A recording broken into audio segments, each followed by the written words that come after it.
Oh well, part 2, here we go.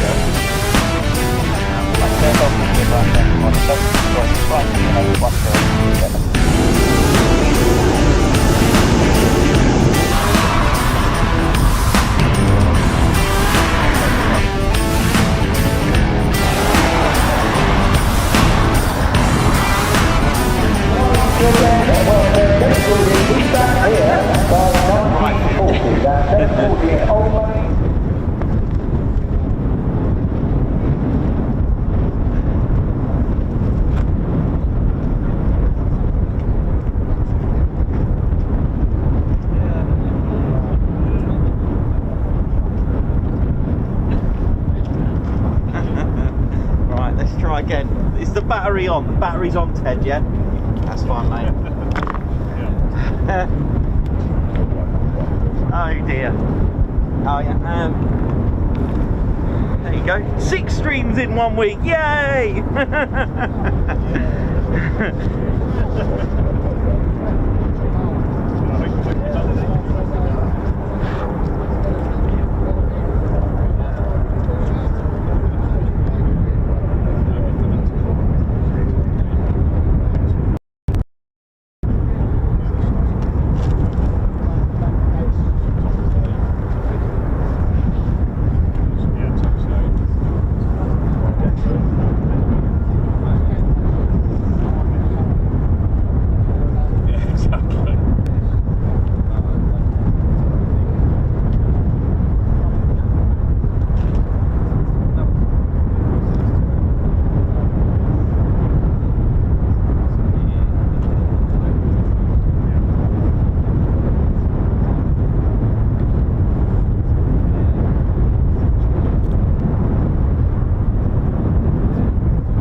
We're back again for our 6th stream of the week, which has obviously been a cracking week. Oh dear, yeah, so apologies for that. It helps if I have the battery turned on. Welcome to the show. So we're a little bit behind, so if you just joined us, please hit the like button, give us a thumbs up, give us a clearance as well on that, give us a thumbs up there now, and welcome to your one and only Ted Coningsby channel. Welcome back. Nothing technical, just a human error of me not turning on the external battery. So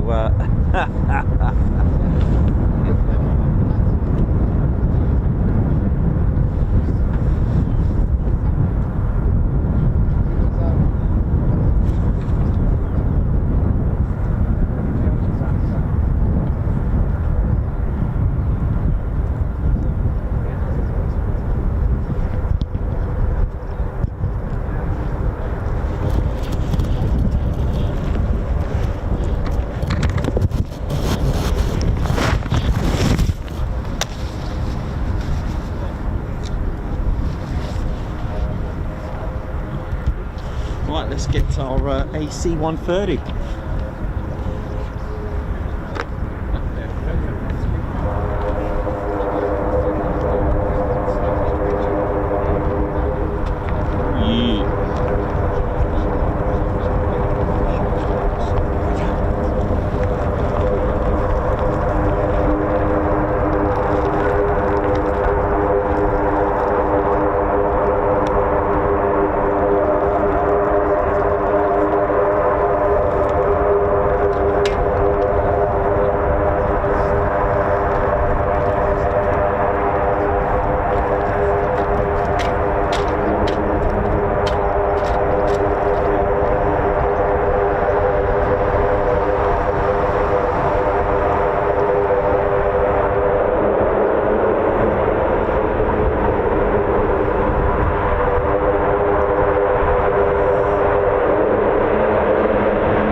beautiful. Oh yeah. Well, not something you see every day. Certainly not two. Well, welcome back to the Ted Coningsby channel part 2, where I've realised that electrical equipment either needs electricity or battery to run.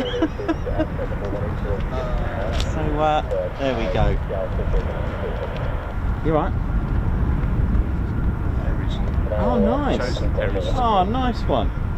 Congratulations. Oh, that's cool.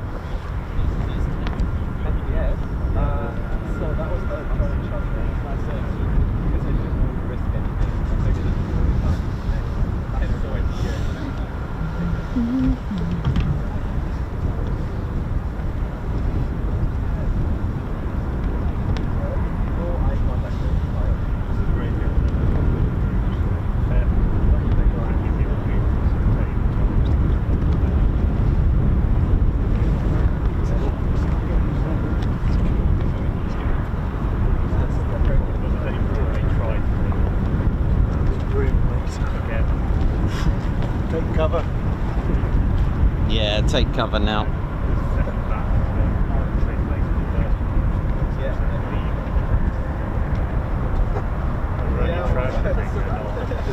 There we go. So, welcome back, ladies, gents, teddy bears. Hope you're all good and well. I'm not sure if I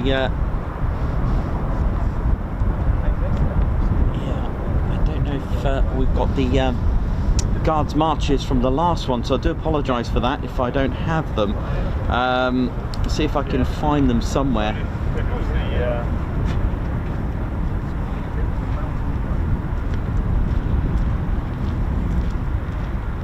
See if I can somehow get them for you.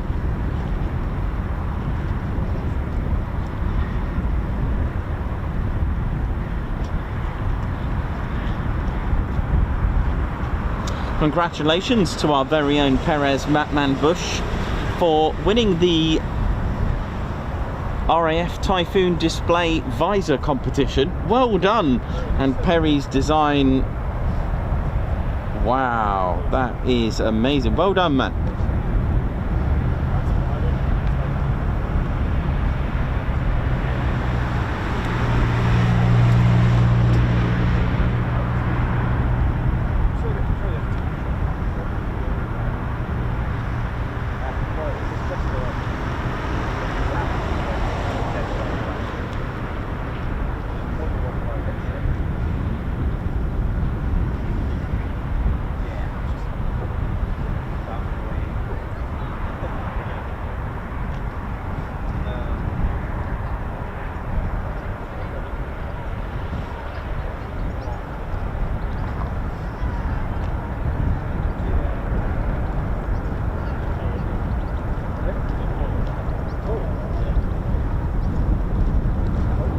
So that was pretty awesome to see. That's two split in. How you doing, mate? You alright? You okay? I don't know, I don't think so. Not today.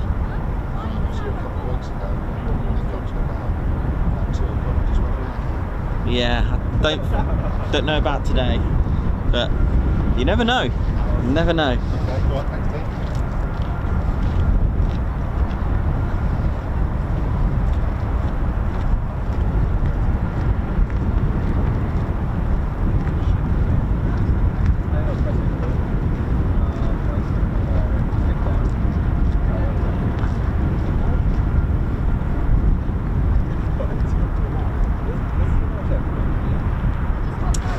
I'll put the cover back on.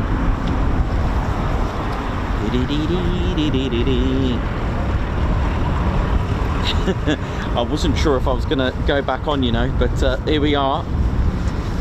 We're back. And I think the last thing I mentioned was the F-15Es. Let me just put this cover on. Sorry about this. There we go.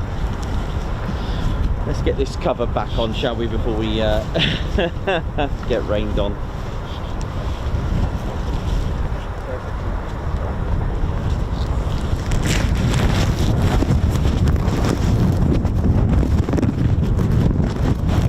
second.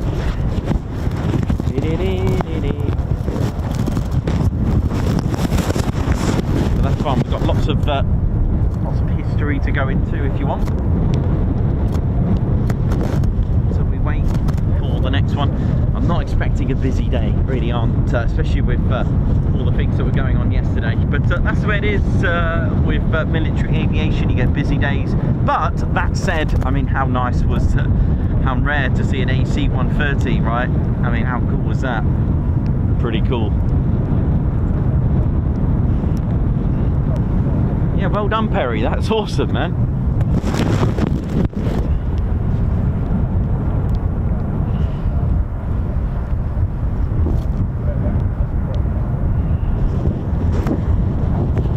There may just a few bits of like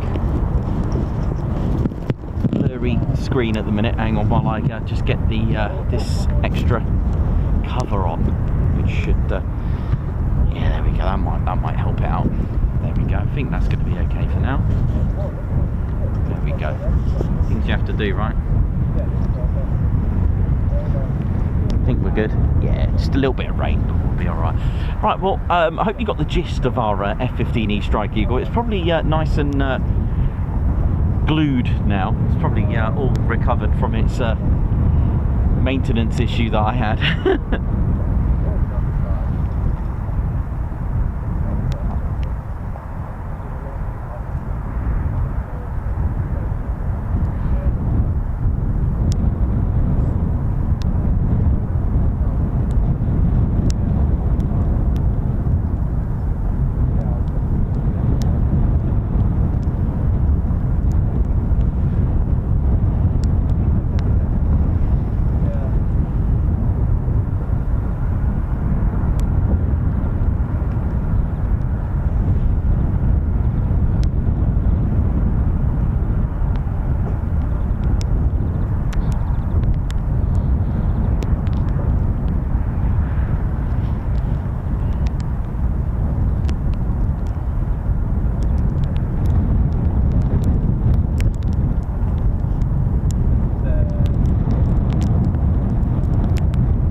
Good ladies, gents and teddy bears. So I'll probably give you the history of the station.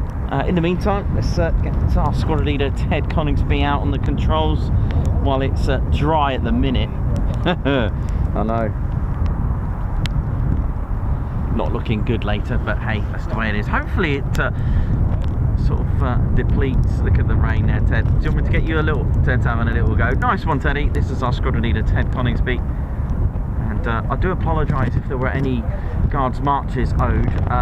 If there were, just get in contact with me. Hopefully I've got the Spanner Flight crew on the case for a minute. But thank you very much, everyone who's tell you what, James, guards march for all the models that you've donated to the channel. So thank you very much. Guards march to you.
gents, teddy bears, hope we're all good and well.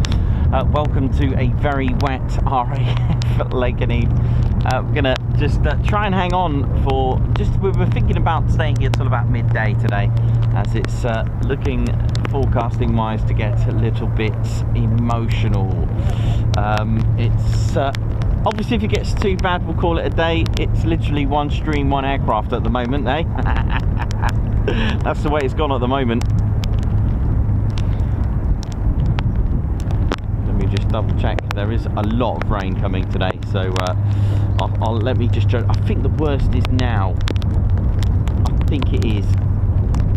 Yeah, if I can ride this out. Oh, actually, it stays here till about midday, but seems to have been just sort of deteriorating a little bit more than what it was predicted to, so that's not too bad. Basically better than what it was supposed to be. Let me just pop that in there like that, keep that safe. So I'll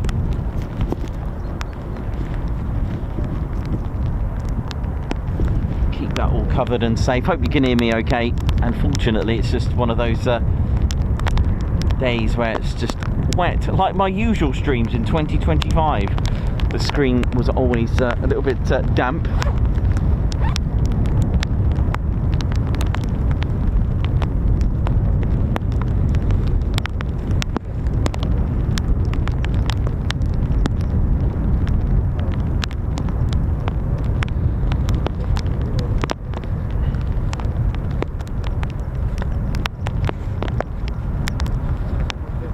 Might be able to do a Q&A as well. I might have to just turn the screen around a minute. The rain is just going straight on the lens. Unfortunately, I will just sort that out. Let's have a little look at this. Now, just leading on from yesterday, there are... Hang on, let me just try and wipe some of this. Sorry about this. Now, I've got everything waterproof, but you can't stop just rain going straight. Nothing like horizontal rain, right? So yes, Dieter asked if there was any World War II buildings still here, or still at Coningsby, that was, but there are plenty dotted about here. There is actually quite a lot of World War II buildings, including this as well, which is a gun position, machine gun position, or also known as a pillbox. Don't know where that got its name from, but there we go. But yeah, this is the worst of it now, so that's coming now, and I'm gonna have to just try and ride this out as best as I can.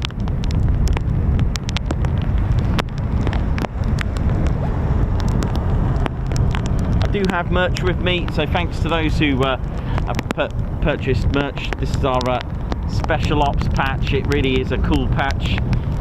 It's comes with Velcro as well, really good, so you can do your worst stitching and then literally cover it up. Cover it up, look at that, make it look like you know what you're doing. Do you know what I mean? Alright, I actually have one or two of those. I've got other patches with me, PVC patches. Of course, if you're not here, you can order online, tedconingsby.co.uk.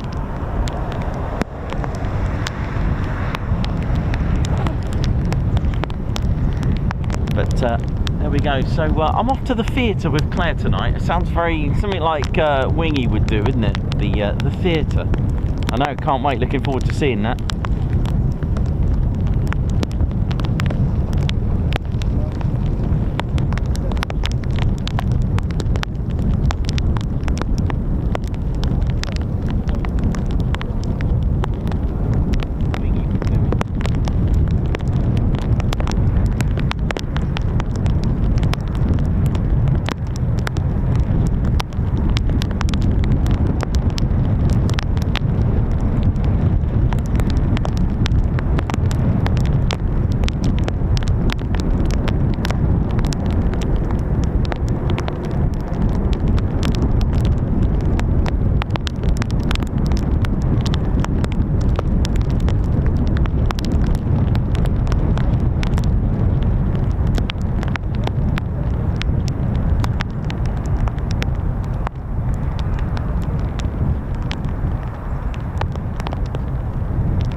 absolutely.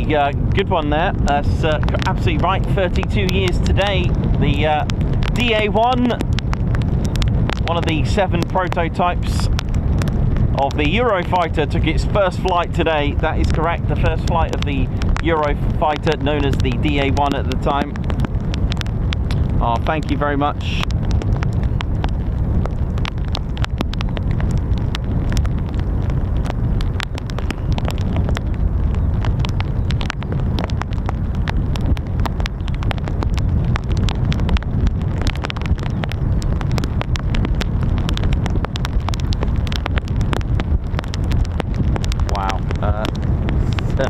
Okay, now it's getting pretty grim here. We shall take cover. So we're going to stay till about midday, and that'll be us for the rest of the day.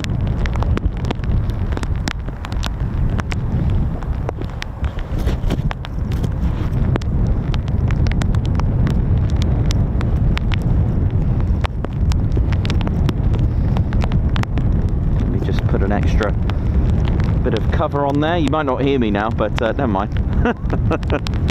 There you go. That might be a bit better.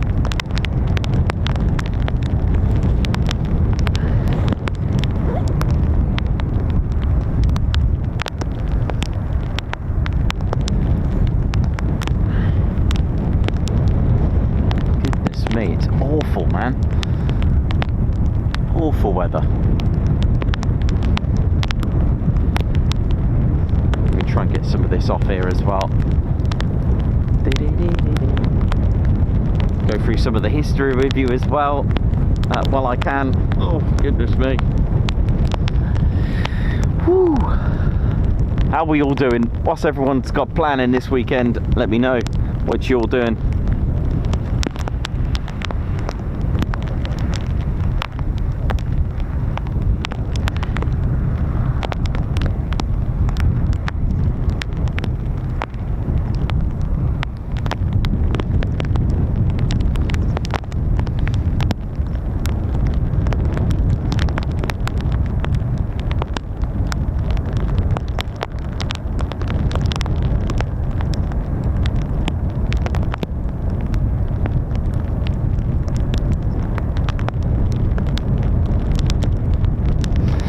Wow, I'm watching something that I've always wanted to go and see. I've read the book. I'm losing, hang on a minute, I'm losing a lot of tissues here. I feel like I'm at the theatre.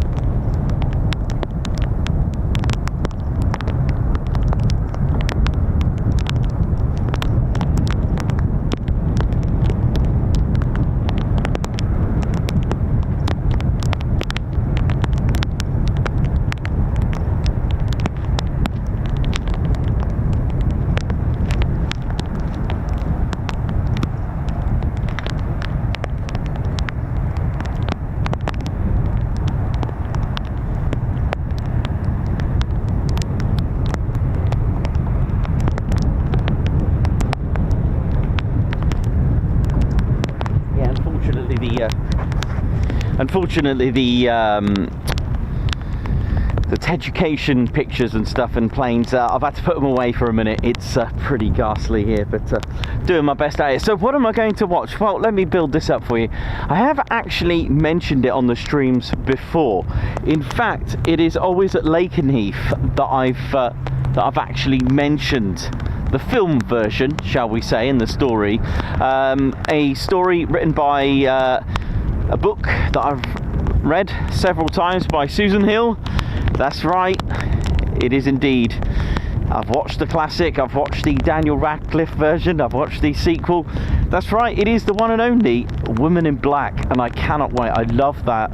I love Victorian dark ghost story, sort of. It's not quite, yeah, it could be a ghost story, you could see it as a ghost story, but those dark Victorian stories, that's way up my era, that one. I love that kind of era, I love that time period.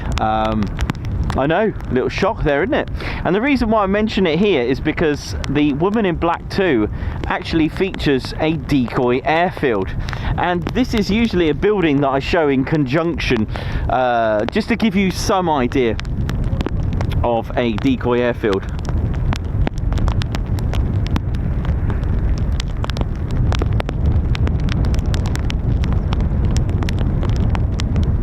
So I don't know if you've, for our regulars, will know that Lakenheath was indeed a decoy airfield, and you can see on our lost airfields that I've covered a decoy airfield, and even the starfish sites as well, for those that know the channel inside out. Pretty amazing. And you only have to go back 85 years ago, for example, while the Luftwaffe began bombing Britain's towns and cities, industrial plants, factories, airfields, with all the night and all the might of fighter command, anti-aircraft fire. Sometimes the best form of defense is actually deception, the art of fighting without fighting, in the words of Bruce Lee. The decoy airfields were literally something that provided, and of course they were effective, but also the idea of implementing that idea into fake towns and cities. And Lakenheath was actually chosen, well, this vicinity, before it was built to even become a functioning station. There was actually a decoy airfield here to protect neighbouring RAF Mildenhall. Now, Mildenhall is about 5 miles in the direction of the backwards flying crow, so it's not far at all. Mildenhall was built in 1934. Operating first with the Handley Page Hayfords. Actually, interestingly, to my 5 o'clock, sorry about this, it's really awful here. To my 5 o'clock, 1936, opening in 37, RAF Feltwell was built. But this vicinity actually had a decoy airfield. What is a decoy airfield? Well, it's literally a fake airfield to look like a real thing. Now, there were K sites and Q sites, but before I go into a little bit of detail, I'm just going to give you a bit of background behind them as well, along with starfish sites as well. So if the idea was, and the thinking with decoy airfields, is the fact that if they were successful for trying to take the battering instead of the real airfield, well, could Britain make fake cities? They do in movies. And this, my friends, is the inspiration. In the early summer of 1940, it was Dr. Reginald Jones worked out that the German bombers were using a beam system to navigate exactly over their target, with an intersecting beam to assist in accurately dropping their bombs where the beams intersected. They had more than one system. They had the X-URAT and the Y-URAT, and now, on the 14th of November 1940, Coventry was obliterated and blitzed, and pressure mounted to crack the beam system and save lives of the British people. With the help of Robert Watson Watt, Dr. Jones and Watson Watt created a method to fool the Luftwaffe, not only once but twice. Once by diverting the beam of the German system, and also to get their bombs to drop away from their original targets. That they did, and I covered on our New Year's Eve live stream. If they can do that, then they could literally manipulate exactly where they would like to have those bombs being dropped. Excuse me, we'd like these bombs over here, please, thank you. But surely the Luftwaffe bombers would have worked out that they'd missed their targets, right? Or something was wrong? Well, Colonel John Turner, he was born in 1881, an experienced civil engineer who had worked with the Corps of Engineers and the RAF. He became a director of works and buildings at the Air Ministry. He was the man behind the decoy airfield. His HQ was located at the Sound City Film Studios in Shepperton, and it was here that Turner soon realised the effectiveness of mock-up film sets and brilliant lighting effects. I mean, even just looking at some old John Wayne films and spaghetti westerns, they weren't real, they were all made up, but they looked real. They look real, even today's films. And the decoy airfields began in 1940 with a runway, mock buildings, hangars of various materials, and of course the fake aircraft made out of plywood, which stood on stilts. And the fake aircraft types had to be the same, of course, as the ones operating on the real airfield. So here they had fake Wellington bombers. The plywood itself was actually, I believe, supplied by neighbouring hamlet of Eriswell. I believe it's a hamlet, or is it a village? I'll probably go with village then. I think. Would that be classed as a hamlet? You never know anymore. But even down to having painted camo on top of the buildings was a thing that they were doing on the real RAF bases.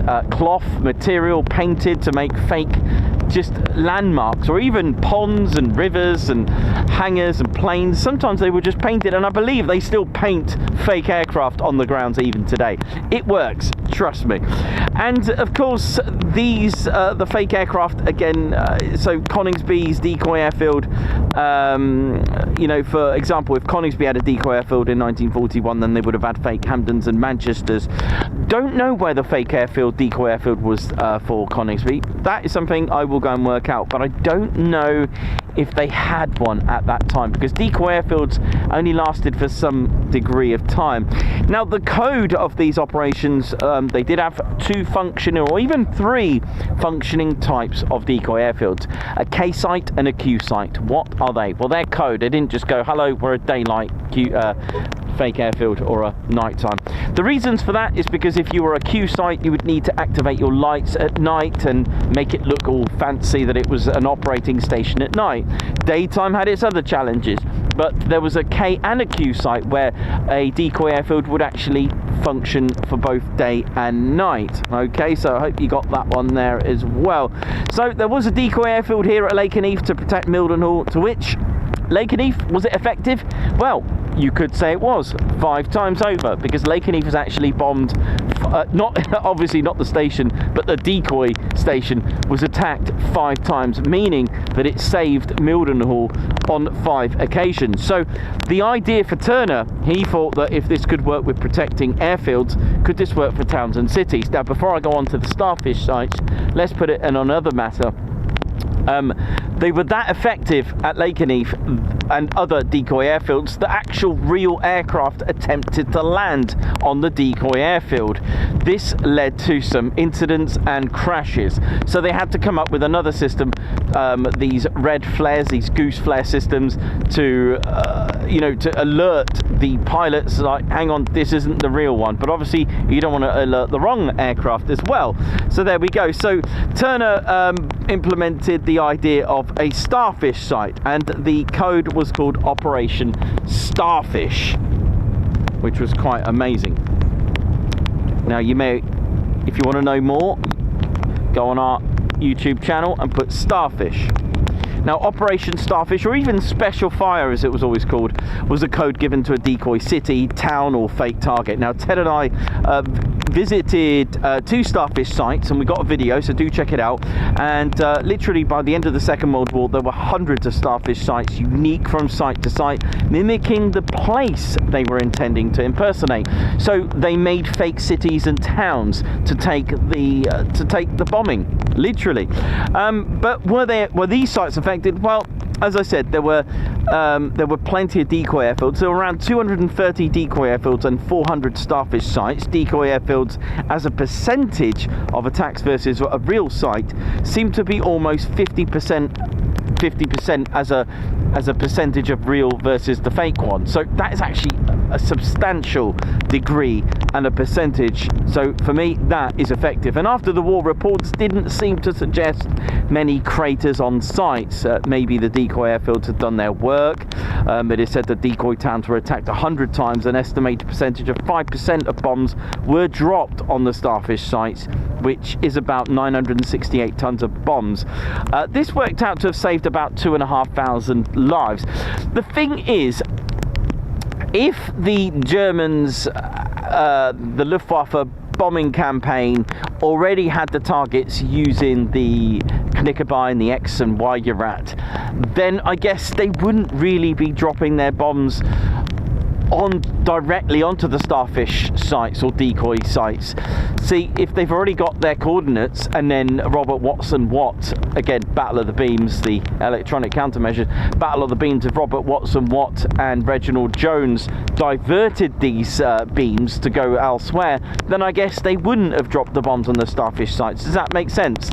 So if the Germans already had their beams ready set, and they were following it, I suppose they would have dropped the bombs wherever Watson Watt and Reginald Jones would have manipulated them to drop it. So I guess maybe it wouldn't have been. But for me, it probably would have made sense to actually have dropped them on the starfish sites to give them a little bit of, like, you know, to spook them even more. So there we go, just my thoughts on that one as well. The reason why I usually show you that is because normally by now I would have shown you a diagram of the actual bunker of the two officers going in the decoy bunker to operate all the lights and all that kind of stuff.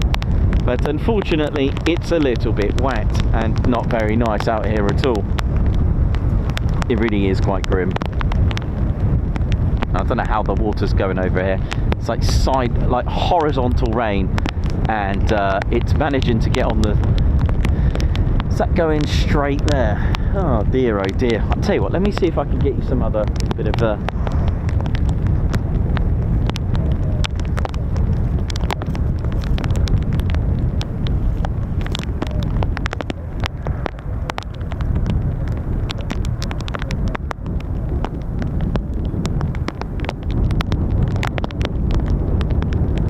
Might be able to get you the localizer.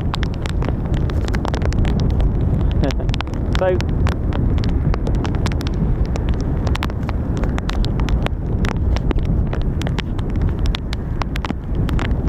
Oh dear, pressed the wrong button. That's not the right button I want. Hang on, I'm going to get a bit close.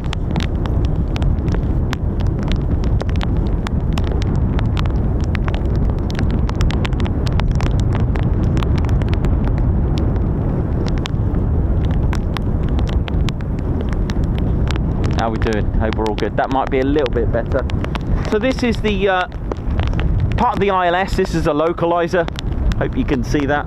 I think you can see that.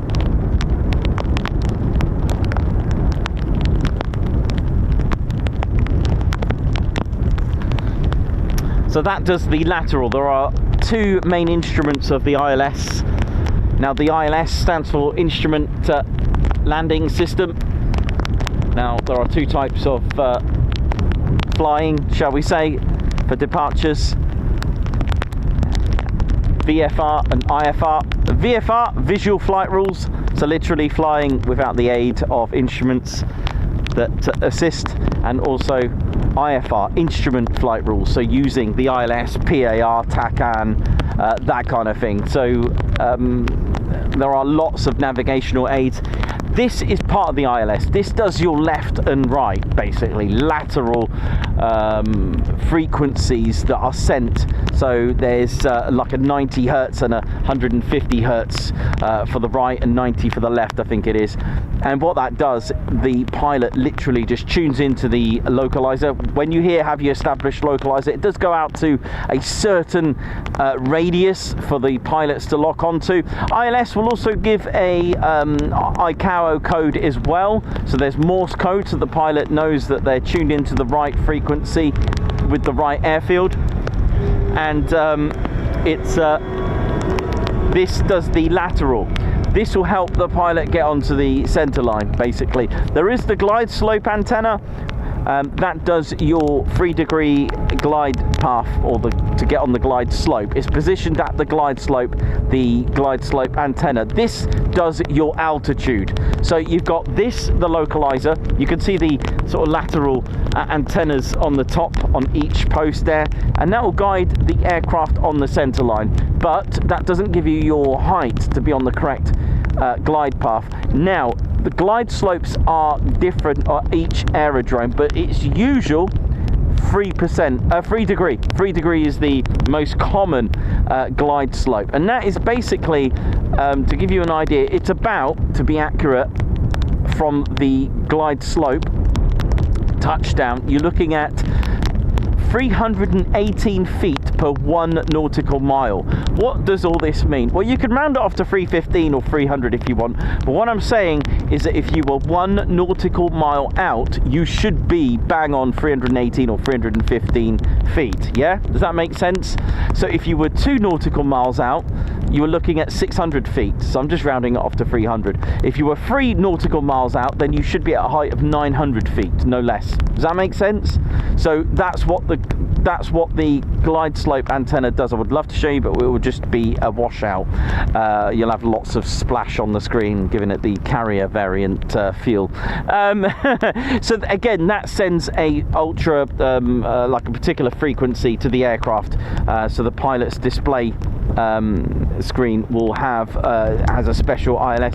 I'd love to show you all the my little diagrams to show you. So basically, you've got frequencies guiding you for your height, and then you've got frequencies guiding you for your lateral, so to be on the center line. Why is that useful? Well, in really bad weather, fog, you know, filthy weather, this will help you guide you without seeing very clearly. And also you can use the PAPI lights, precision approach path indicators, which again, they're right in the direction of the rain, so I'm going to have to just wait that out for a bit until I can show you. But that's what this is, the localizer antenna.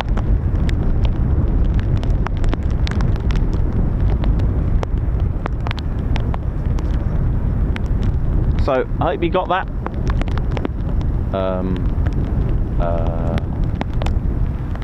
This looks... Are you really going to park it in there? Please don't. Oh gosh. I'm looking away.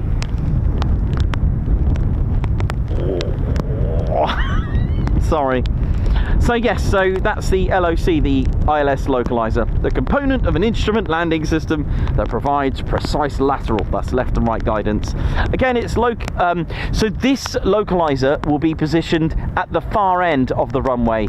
Okay, so what that means is this localizer is for landing towards it. So this is actually for landing at 0.5. So to land here, right next to us, the localizer will be at the other end. I hope that makes sense. I hope that made it clear. So it's located at the opposite end, because it's spread out so you can land correctly.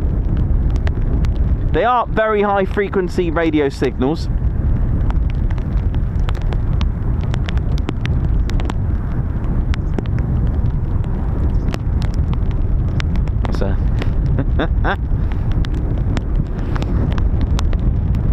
So again, just to let you know, so what this is going to do, this will emit two narrow overlapping beams. So one of them will be to the left, so that's 90 Hertz, and then one to the right, 150 Hertz. Just to put this into perspective, and this isn't real, but this is how to do it. If the left beam was yellow, like a yellow light, even though there's no such thing, and then the right beam was blue, then in the middle will be green, right? That there is almost how it was done in the early days of the Lorenz beam, but except it was Morse code, dots and dashes. Again, if it wasn't raining, I'd show you all of that as well. So localizers, they're designed to have a signal width of 700 feet at the runway threshold as well. Typical coverage providing 25 nautical miles. That's how far the coverage is, out within sort of 10 degrees of the center line, and 17 nautical miles out with 35. So the closer you get, the more accurate it's going to be for you as well. But again, this just does the lateral. There is a glide slope antenna to get you on the correct glide path so that you're on the right height. So the pilot, what they would do, the pilot views a course deviation indicator as well, the CDI. Basically, it looks like a diamond, and they literally match that diamond in the middle. But it's all about opposites with ILS, because if again, I'd love to show you the diagram, but if the diamond is on the left, okay, of your screen, on your ILS screen, then that means you're too far to the right. Does that make sense? It's really weird. It means that the center line, okay, if we were doing localizer, it means the center line is too far to the left. Okay, so that means you are too far to the right, so you need to go to the left, you need to follow it. All right, does that make sense? So if the diamond was all the way to the right, that means you're way too far to the left of the center line. So that means that the center line is on the right, so you gotta then pitch it to the right. Hope that makes sense. Yeah. Same again with the diamond being too high. If the diamond was quite high, it means you are too low, very low. So it's all about opposites. Yeah. If the diamond was on the bottom, then that means you're too high. Start descending.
So we've just got about an hour left of our stream to go before we actually pull the plug out ourselves, and just waiting for this rain to just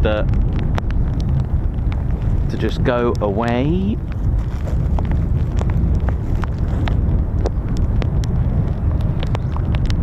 Thanks for joining us. Don't forget to hit the like. We've had one AC-130, a gunship.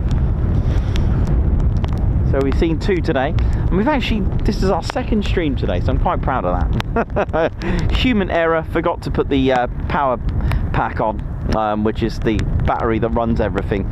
So I had it on running, it was literally running on hopes and dreams. Very nice.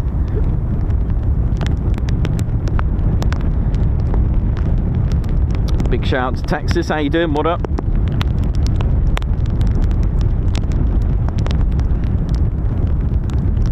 So I've just got it pointing at the ILS localizer just for a minute, because the rain is literally just coming straight down the catwalk. I'll be right back. I'm just going to go and get some. Just going to go and get a cup of tea.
not.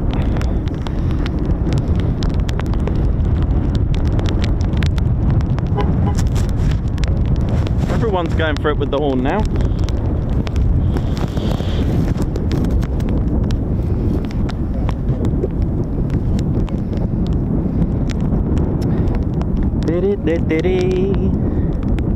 How we doing, ladies, gents and teddy bears? Hope we're all good and well. Thanks a lot for hanging in there and staying with us on this very, very wet day. Like I said, it was one of those, sorry for the pun, touch and go, whether I was going to be here or not today due to the weather, and I knew it wasn't going to be very busy due to yesterday, but there we go.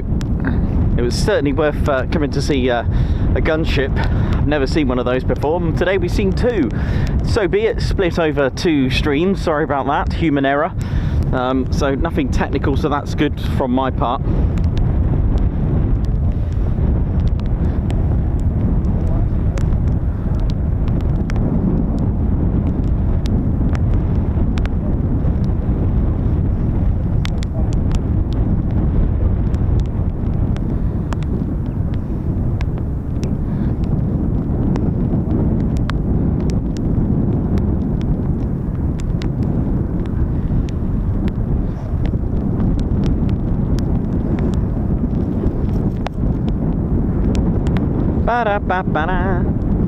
Yeah, sorry, I haven't got anything better to put on the screen at the minute. Just literally, if I go down the catwalk, it's literally horizontal rain. Everyone loves horizontal rain.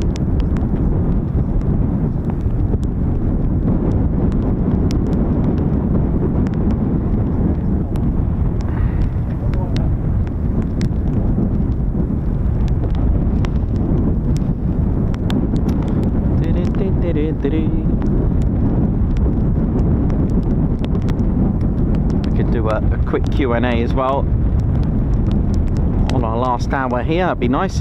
Got the let's have a look if I've got the guards marches.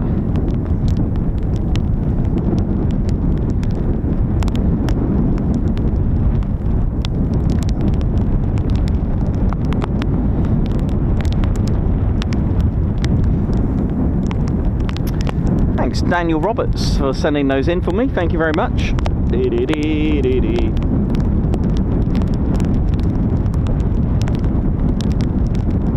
Don't know if this is going to work. Ted, hang in there, mate. It's got even worse, that.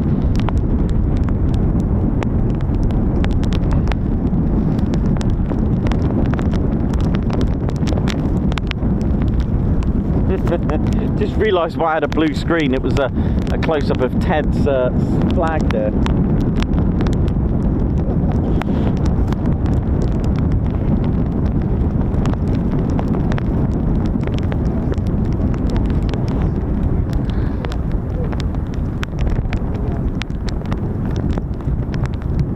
Let's just... oh, is that why it's wobbling? Right, okay.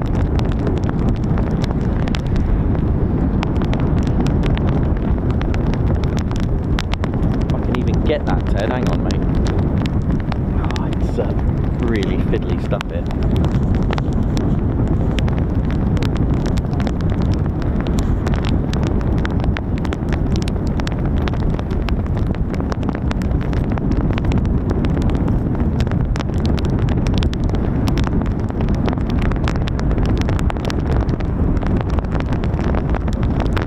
Just listen to that wind as well. It's horrible, isn't it? Margot, thank you very much for the super chat. I haven't got the messages to go with them, but a guards march, thank you for the super. They're going to be little short guards marches ×2. Nick Knox, thank you very much for the super as well. Guards march to you. Thank you very much. Also the Batter Purple, thanks a lot for your super as well. Guards march. This is from earlier. Muzz, high five there. Gifting a Ted Coningsby membership. Thank you very much. These are little tiddly guards marches. Philip Knoll, congratulations on your 33 months membership as well. That's all I've got. Thanks, Daniel, for sending them in, by the way. Don't have any of the details, but let's have a look at today's ones. Got James Diston, thank you very much for joining the Ted Coningsby Squadron. A high five and a guards march.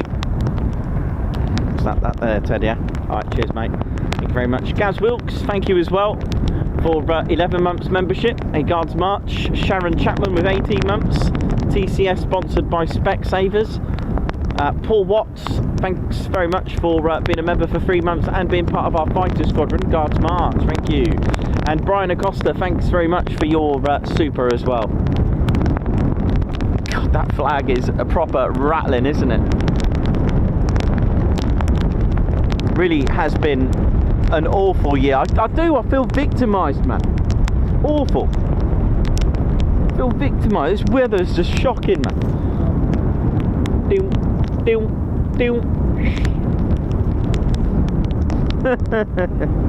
I do, it's been like, there must have been about, well, first of all, there was about 52 days of consecutive rain this year, and it's just been ridiculous weather-wise this year.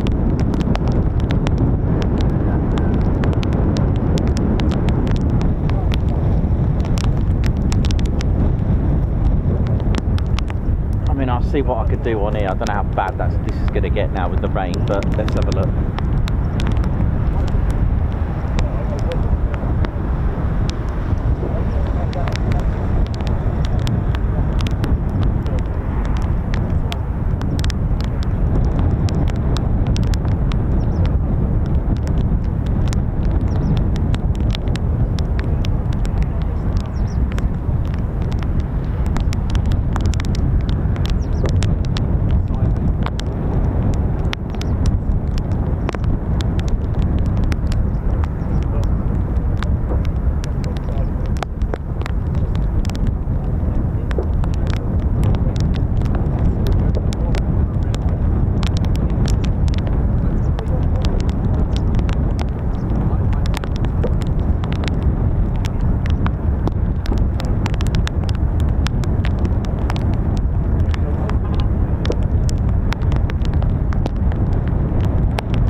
That's got to go.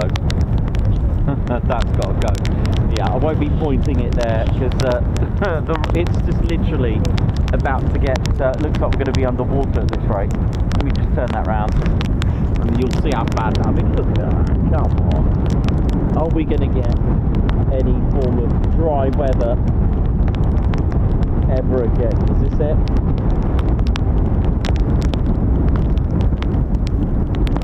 Alright, sadly on the localizer, we're going to have to just look at that for a minute until the rain stops.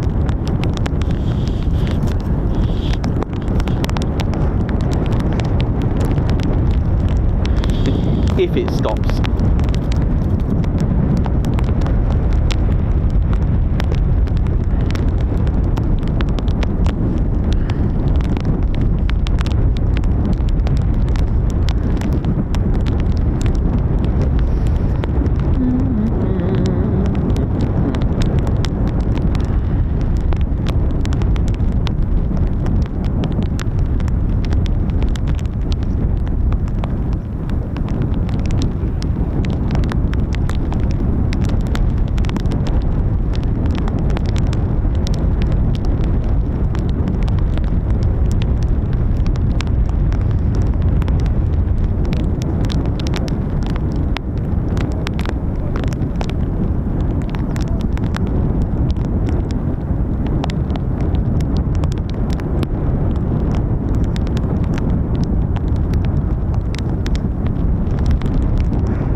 Bit of a shame, because I love relishing the history and all the facts for you as well. I love all that stuff, but unfortunately today that's going to have to be out of the question. But just a quick one for those that don't know, it was indeed, and I'll tell you what, a number, like I've always said, the 15 pops up quite a lot as a sort of lucky number omen here with Lakenheath. Of course, we've got the F15, there was F15C and D, but the 15 will pop up quite a lot. It was in fact on the 15th of January 1960 that the 48th Tactical Fighter Wing arrived here. But their history, let me just move over here a little bit, their history dates back to the to the 15th of January 1941, where they were activated along with another 53 activations. This was known as the first aviation objective at that time. They activated at Hunter Field in Savannah, Georgia on the same date. The Air Corps assigned the squadrons, their first ever operational units. They're not numbers which you will know, but they were the 55th, 56th and 57th.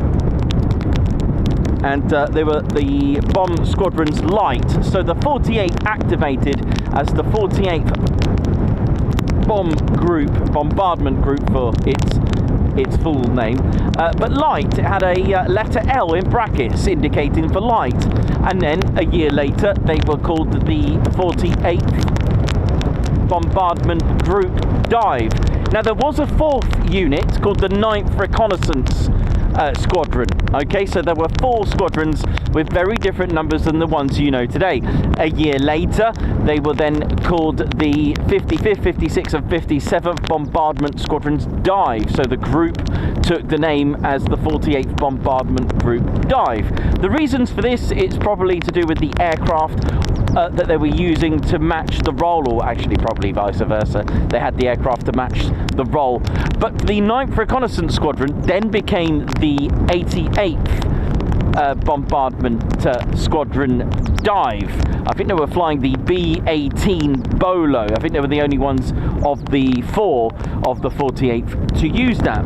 However, they were initially a training unit. Okay, so the 48th served as training. Now, the reasons for these aviation objectives, if they were known, there were a total of 54, was literally war. A Second World War was looming. And then once, of course, the United States was a neutral at that time, but once the attacks on Pearl Harbor happened on the 7th of December of 1941, that was it. It was time.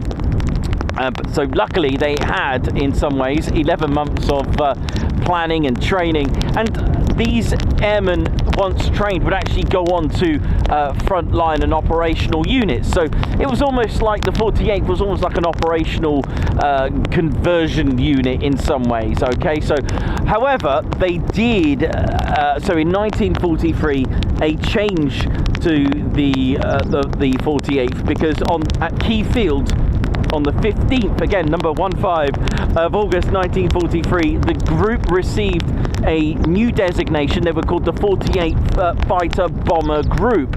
Now the squadron that were there changed numbers. They gave them new numbers. The 55th became the 492nd, the 56th became the 493rd, and the 57th became the 494th.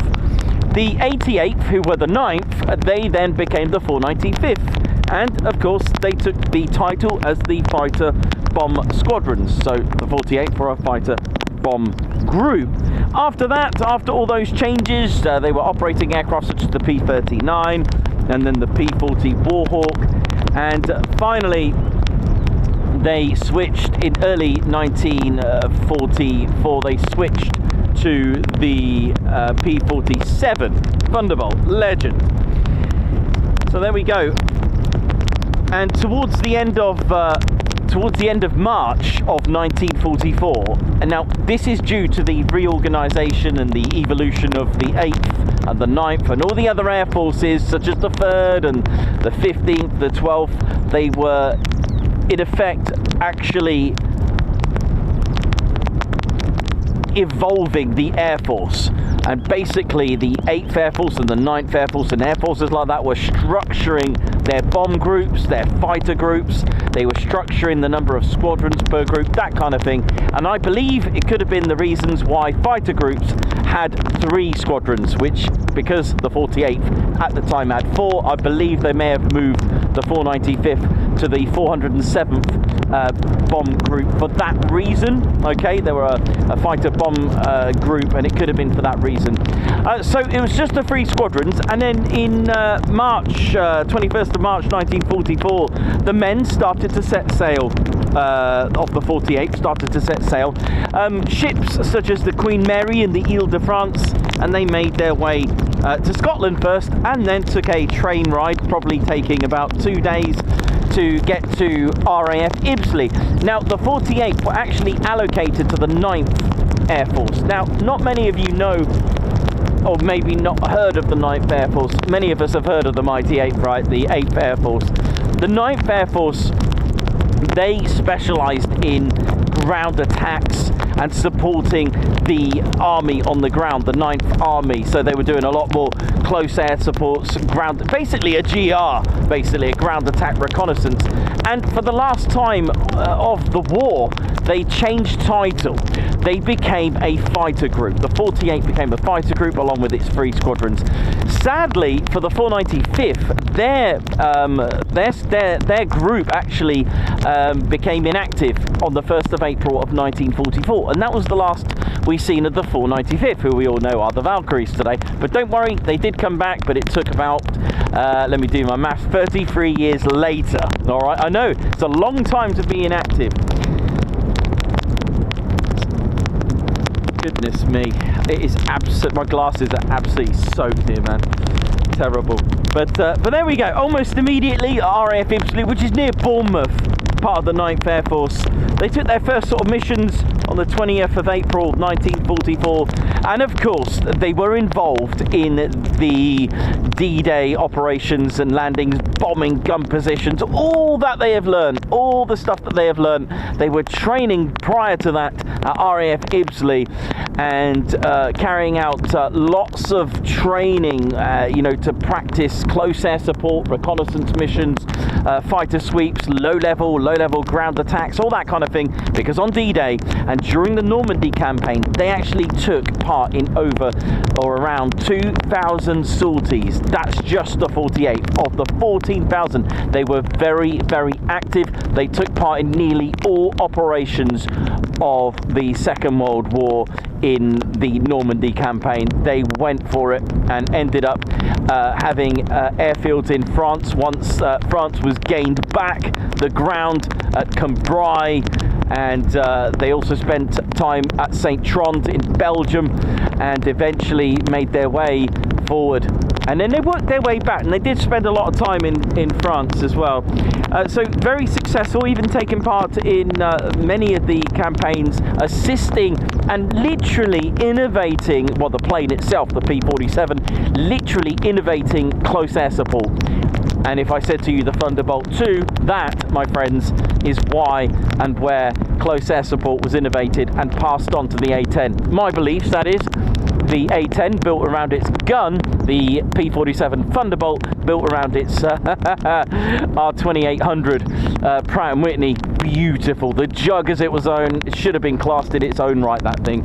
It was a wonderful, wonderful aircraft. Took part in Operation Lumberjack, Market Garden, and assisted the 9th Army all the way into Germany, through in, through out. Now, they didn't really do any escorting missions, probably about one pilot, Ed Cottrell, the legend, said that he probably did about 1 escorted mission, which is why the sort of aerial victories aren't that high, because that's not what they were doing. They weren't escorting bombers, they were there to take out gun positions, bridges, locomotives, lots of trains, vehicles, loads, just to assist, and even doing a visual recce to scout and seek out any of the tanks to assist. So sometimes unarmed reconnaissance to check out where the tanks are, so that the 9th Army could either deal with it or get the P-47s to destroy them.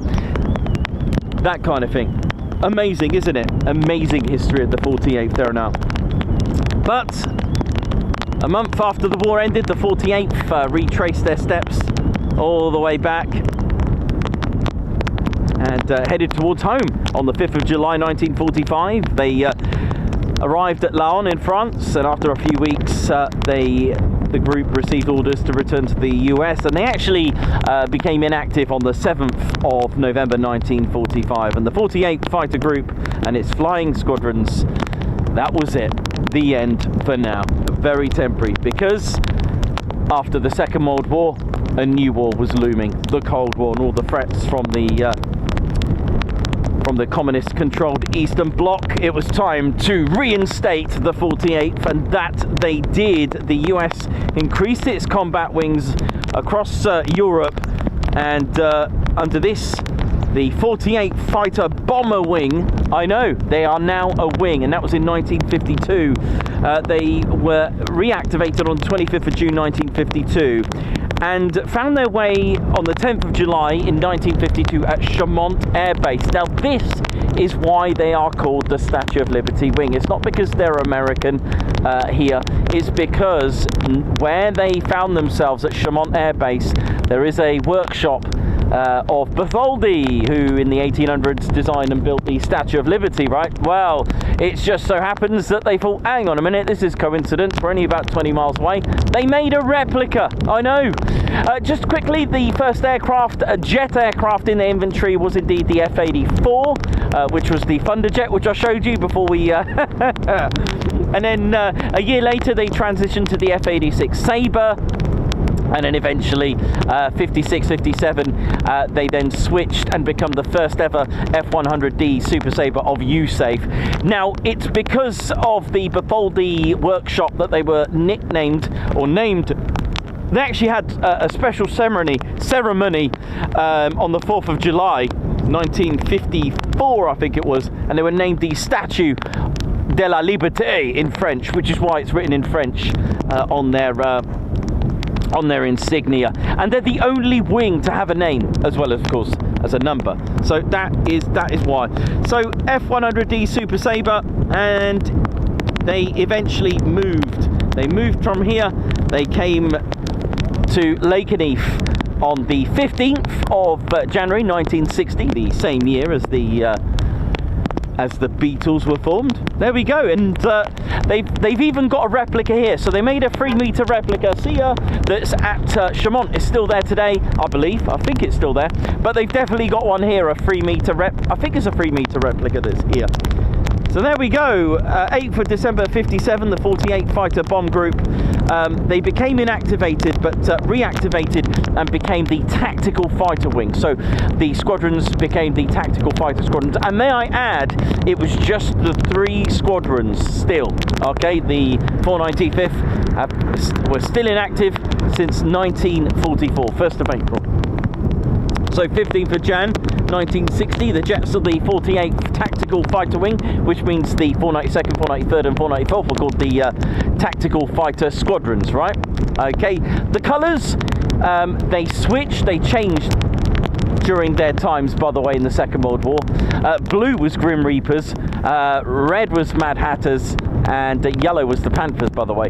They did have those nicknames all the way from the beginning in 1941, although I cannot find out for you still what bird, if it is a bird, were the 495th. I think they were called the Flying Tigers, I think, when in 1941, when the 495th were actually the 9th Reconnaissance. But there we go, that is still up for debate.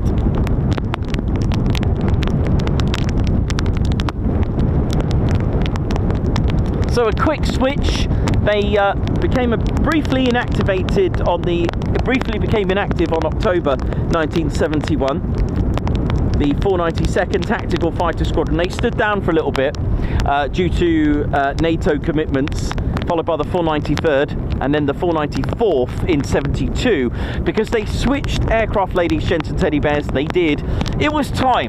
The same year that Star Wars was released in 1972, the 48th Tactical Fighter Wing had a new aircraft for its squadrons. It was indeed the F-4 Phantom. That's right, they were ex-Vietnam ones, and they transitioned over there to the F4. And then they had that for 5 years. Now, first of all, 72, this was quite interesting, because I want to tell you quickly, when they arrived here with the F100s in 1960, just to let you know, the marking system, we all know that the Royal Air Force had their 2-letter marking system, as well as the bomb groups and fighter groups of the United States Army Air Forces. They had a 2-digit system. Now, we all know today they're LN, but when they had the F100s, they had a different system. They had a letter L on the tail of the F100s, L for Lakenheath, but then a second letter on the tail to denominate the squadron. So they had LR for the 492nd, LS for the 493rd, and LT for the 493rd. Now, they switched colours to the ones we know today: red for the blue for the 492nd, yellow and black, or is it gold and black? I think it's more yellow and black, but never mind, you know what I mean. For the 493rd, and red for the 494th. Now, you can see an example of a F100 in the Lakenheath colour scheme, LT and red for the 494th at Newark Air Museum. Look out for that if you're visiting the Newark Air Museum of the F100 in Lakenheath colours. When the Phantom took over from the F100, well, they were thinking about it. Now, this is fact. Again, are you looking for World War II relics of Lakenheath? There is one down by the hard stands on where the old air traffic control tower used to be, and it used to be on the north side of the base. Okay, there is still the old World War II. Oh, what's the word I'm looking for? I forgot the system. I forgot the words what I was looking for. Oh gosh, airfield code. Yeah, I'll go with airfield code. That sounds reasonable. The airfield code for Lakenheath during World War II was LK. It's still there today. You can just about see it. I know, Google Maps, Google Earth, you can still see LK. We pointed this out the other day. So what they did, they got rid of their 2-letter system of identifying a squadron, and they had their Phantoms with LK. I know, just for a few months. Well, about 8 months. So 1972, the Phantoms had LK for Lakenheath. However, there was a bit of a problem, because a year later they changed it to LN. Why? It could be the LK, they designated that to Little Rock in America, another United States Air Force station that actually, I think, had LK, or at least they gave it to them, and then they became LN here. So if you've got a photo of a Phantom here with LK, wow, because that was only for like 8 months. So 1973, they changed. However, of course, things change. I know. So, I know, things changed there, ladies and teddy bears. And it was early summer 1975. The 48 Fighter Wing, Tactical Fighter Wing, began its preparations to receive the F-111 Aardvark. Now, the official announcement took place in 76, and they decided that if they're going to have the F-111 Aardvark, they were to have a new squadron. They needed a training squadron for the F-111 Aardvark. It was indeed the 495th, were kind of like the operational conversion unit, but also a frontline squadron as well. Welcoming back the 495th with a new nickname, they chose the Thundervarks. Their green colour on their tail, all 4 squadrons were finally reunited. Tactical Fighter Wing with 4 squadrons, the 492nd, 493rd, 494th and the 495th. There we go. How cool is that? Another bit of history for you that you may not have known. So, taking part in El Dorado Canyon. For those that know, the El Dorado Canyon mission, that was one that Lakenheath took part in. It was a 14-hour mission, an ordeal due to flight restrictions to bomb targets over Libya. It was on the evening of the 14th of April 1986 at approximately 1900 local 24 F-111s launched from Lakenheath, including the spares, KC-10s, KC-135s, which although were from Mildenhall as well, actually took off from Fairford, I believe, and EF-111 Spark Varks from Upper Hayford were also there. The US Navy were also involved. F-14 Tomcats, Hawkeyes, A7s and A6s, I'd like to say, and of course the F-14 Tomcat. Now, the grueling 14-hour mission. I mean, these guys, have you ever seen photos of the guys that come out of these F-111s after the mission? Have you ever seen?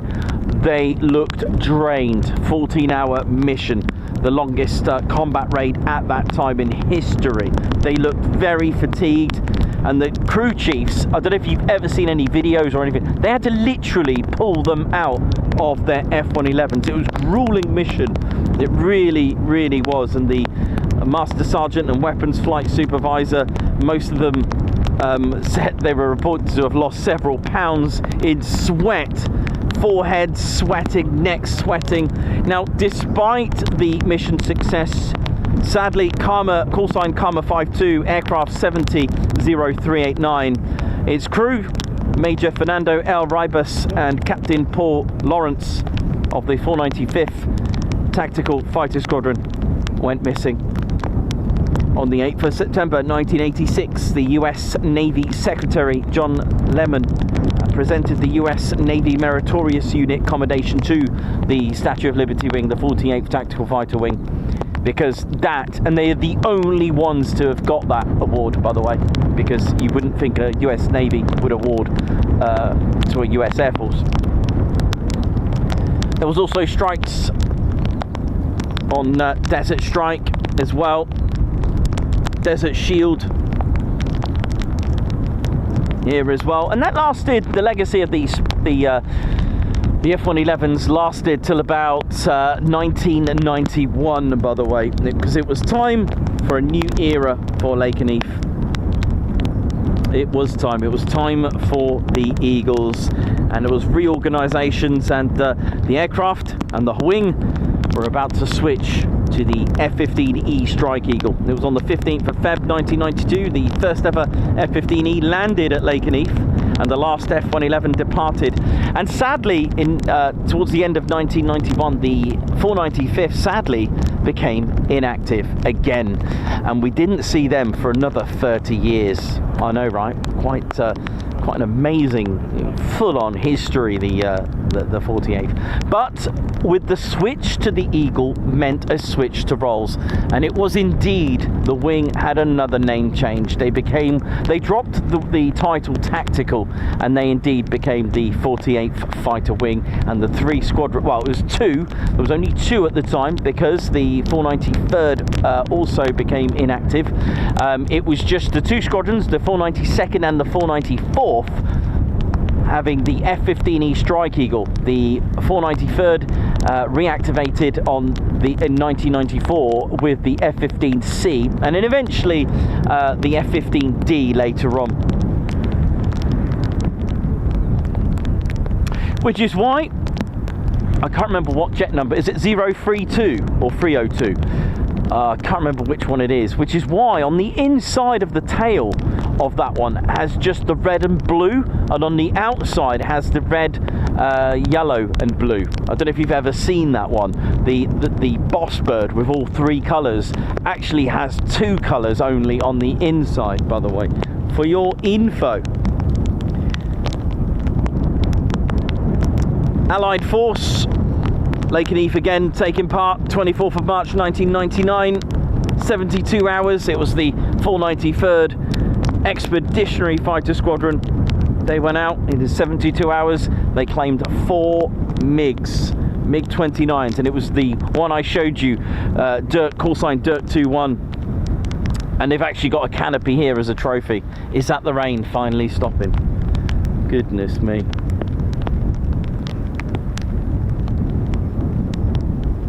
Also, Lakenheath took part in Enduring Freedom, Iraqi Freedom as well. And in 2006, it was time for helicopters here. Ladies and teddy bears, don't know if you know, but Lakenheath had helicopters. HH-60 Payhawks were here with the 56 Rescue Squadron. And then a few years later, in 2015, another helicopter squadron, the 57th Rescue Squadron. I know. Amazing, isn't it? But eventually these two squadrons moved to Aviano. And then history came. 15th of December, the number 15 again, 15th of December 2021, Ladies and Teddy Bears, the 495th, with a new nickname that was actually chosen by the public. I know, the Valkyries brought Lakenheath and the first ever USAF wing to receive the F-35A. Alright, 2021. A year later, interestingly, in 2022, a second squadron activated with the F-35A. The F-15C and Ds were retired of, well, they were starting to retire and switch and transition. The 493rd switched. They were the latest to convert to the F-35A. So we have two squadrons of F-15E Strike Eagles and two squadrons of the F-35A. And it's still raining. There you go. Lakenheath, quick history in the rain.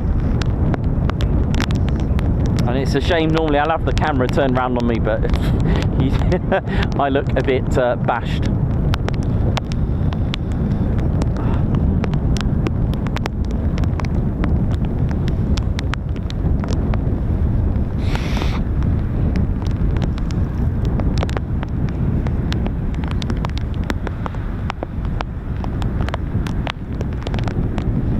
Time we got.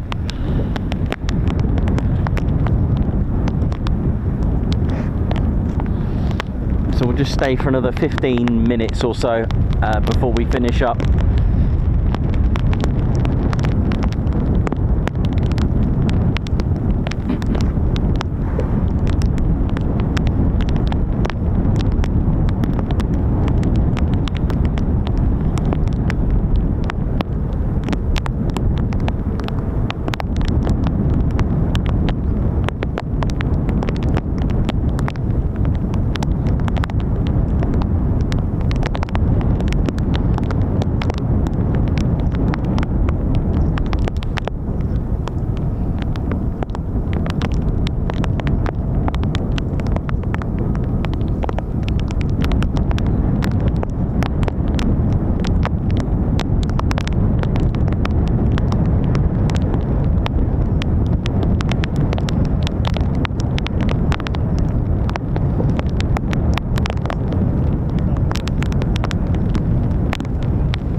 It sounds like Leah, how you doing? It sounds like gun positions, machine gun posts, basically, also known as pillboxes, but they are machine gun posts by the look of it.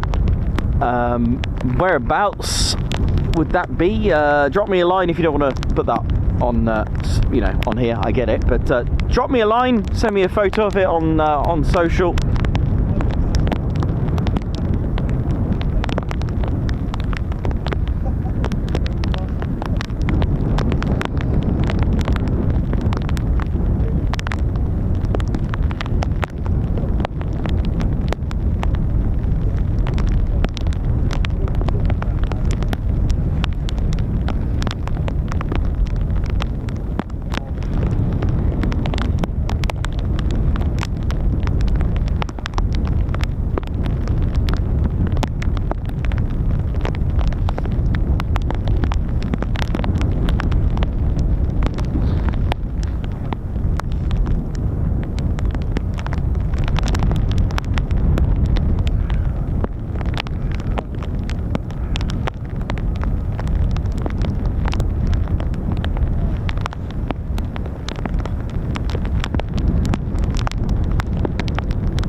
So welcome to the show, Margot, Michael Woodringe, Christopher Carr, Kevin L.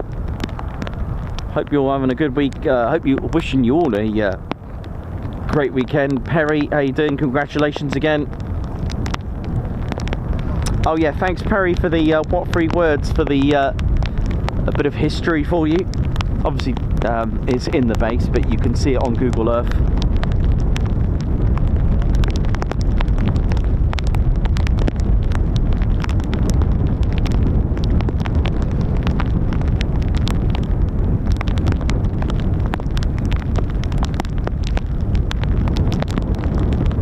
Okay, I can hear an aircraft spooling, and it is indeed a AC-130, and this will just finish up our day.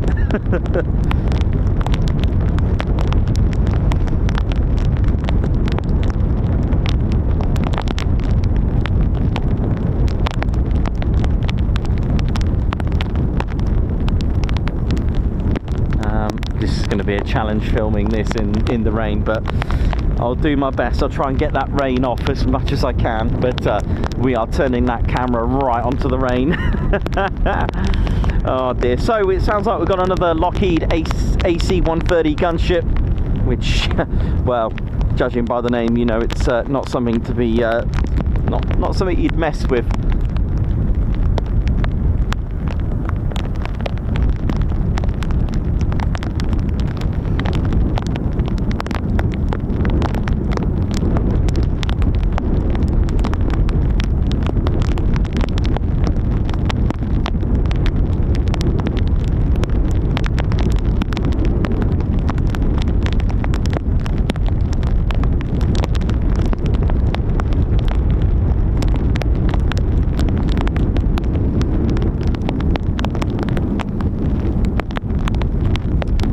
Characteristics would be a length of 97 feet to 9 inches.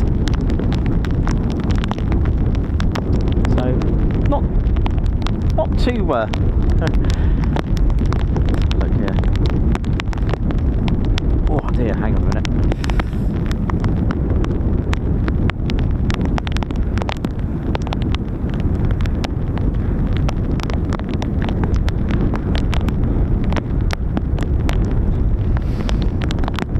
Sorry, where was I? Yeah, length of 97, 9 inches, which, wow, not too far from a C-47, isn't it? Now, the C-47 length is 63 feet, just to give you an idea, and this is 97 feet. So just to give you an idea on perspective of a C-47 Dakota, which is at 63 feet. Interestingly, same length as an F-15E Strike Eagle. So you can see there it's excessively longer at 97. Wingspan of 132 feet as well. Oh.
thanks a lot. Well, happy birthday to you, Keith.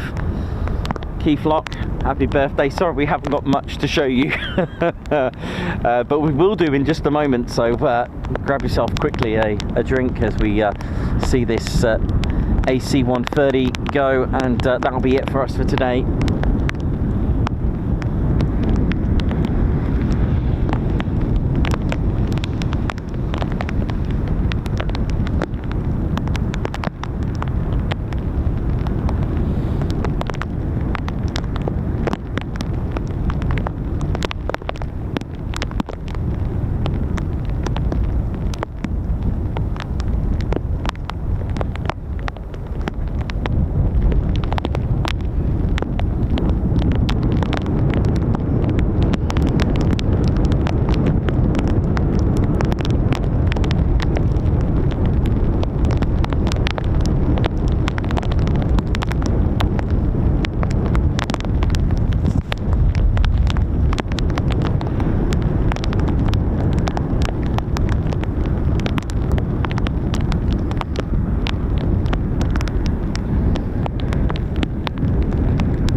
Good, ladies, gents and teddy bears. Not long now, I can hear the AC-130 spooling and running. Woo!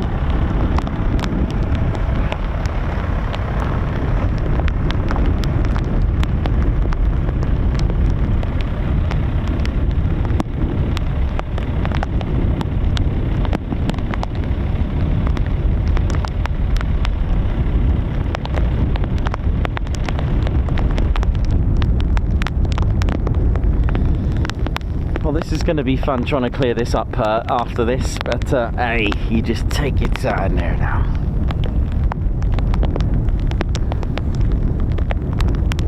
Well, hopefully you've had a good, you've taken in that localizer there. Oh dear, could it just stop raining just for this departure? That would be good, just for that. But yeah, no, it's here to stay, the rain, for just maybe another hour or so, but I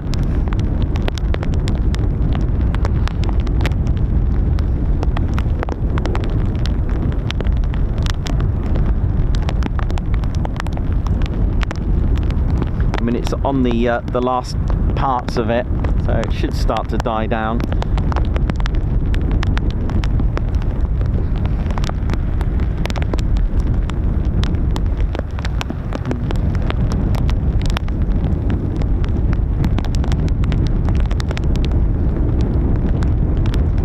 It's powered by the 4 Rolls-Royce AE 2100 D3s, 4,700 shaft horsepower, 6-bladed.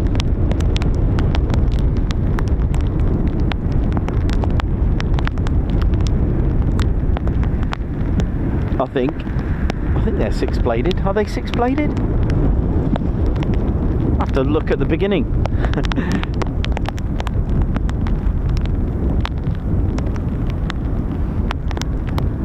Well, the AC-130J would be six-bladed for sure. I'm trying to remember if they did. What was it? The I'd like to say the AC-130H at one point, which was the four-bladed, right? But I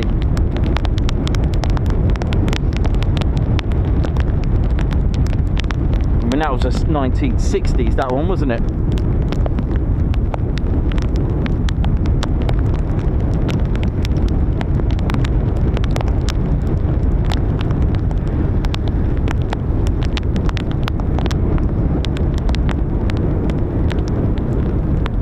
Yeah, I think this is a J. I'm pretty sure it's a six-bladed. Oh.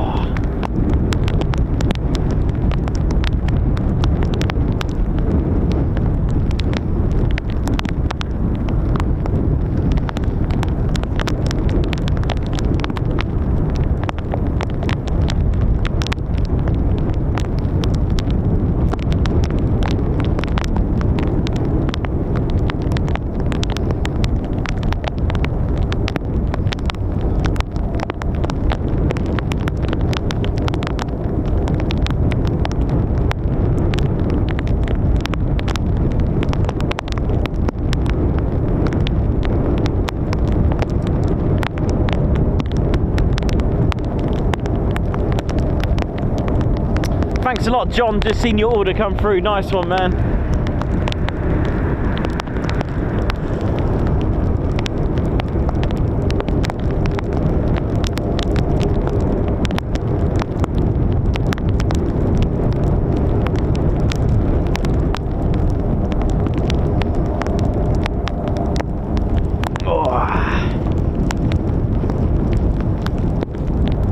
Here we go. I'll tell you what, this is a bit of a treat. I've never seen one before. Now this is my third one, our third one of the day. The other one courtesy of part one. It's called Getting Old. I forgot to put the battery on, hence after about an hour the system just ran out of battery.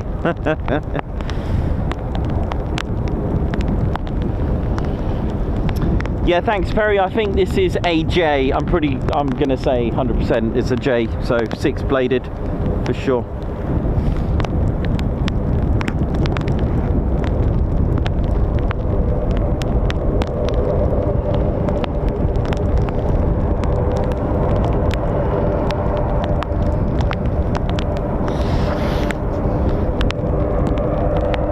Right, let's get this off.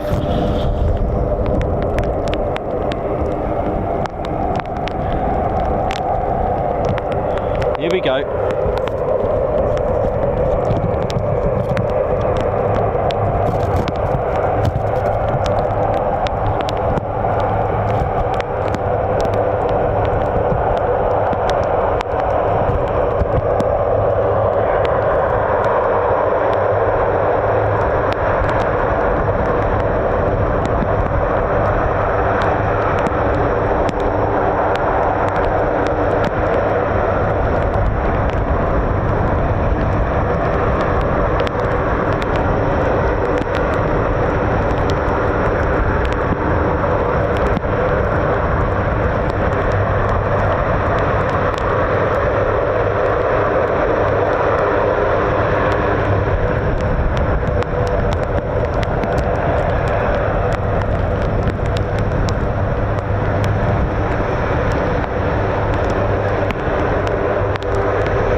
and hope you enjoyed what you could of it.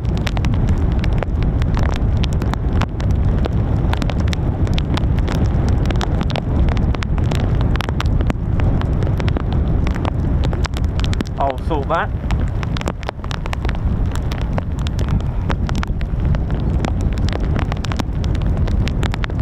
Right, that is us done for today, Ted. Let's do you know if it was a super? Yes. Or it was, okay. Okie dokie. Thank you. Happy birthday, good to see Mods. That's fine, I'll sort that out there now. One of these didn't serve the list.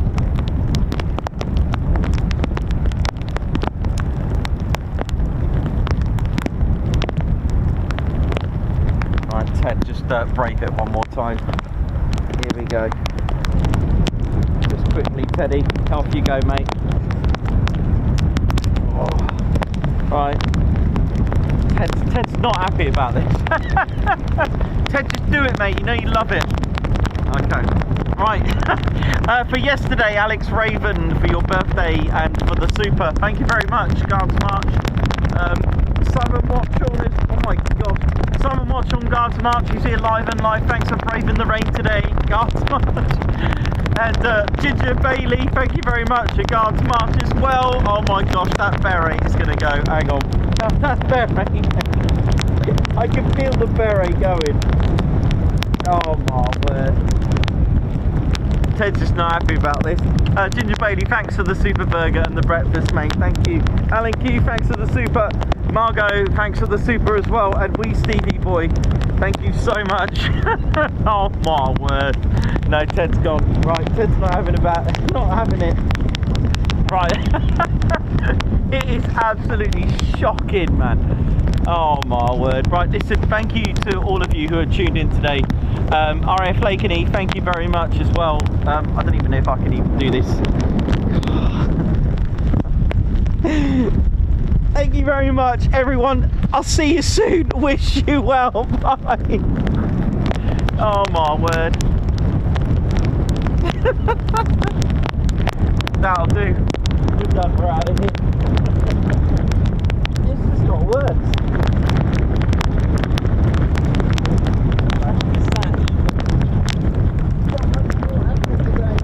Nah, that's it, I think.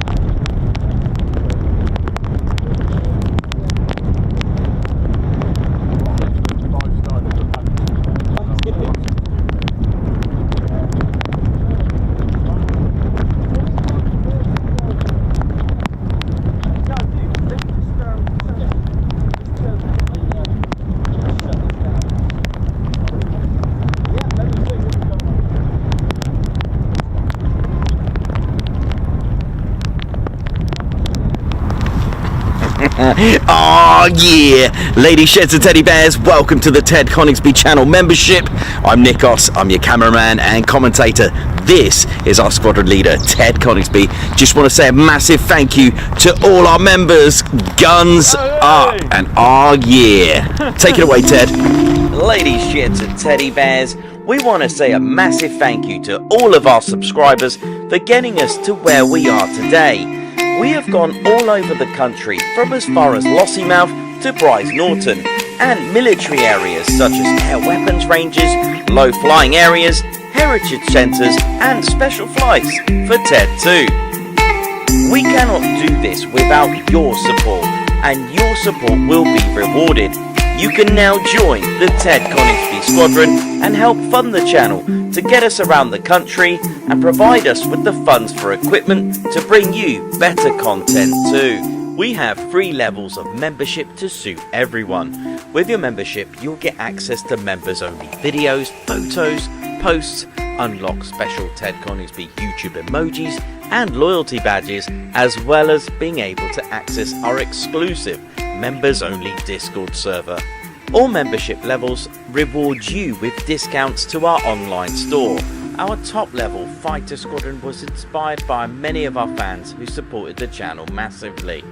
This is more of a personal experience with me and Ted, giving you exclusive live streams and content from behind the scenes photos, special info and updates, as well as a free Ted Coningsby Fighter Squadron patch for joining. Whichever membership level suits you, we want to say a massive thank you for choosing to join the Ted Coningsby Squadron. Ah, yeah.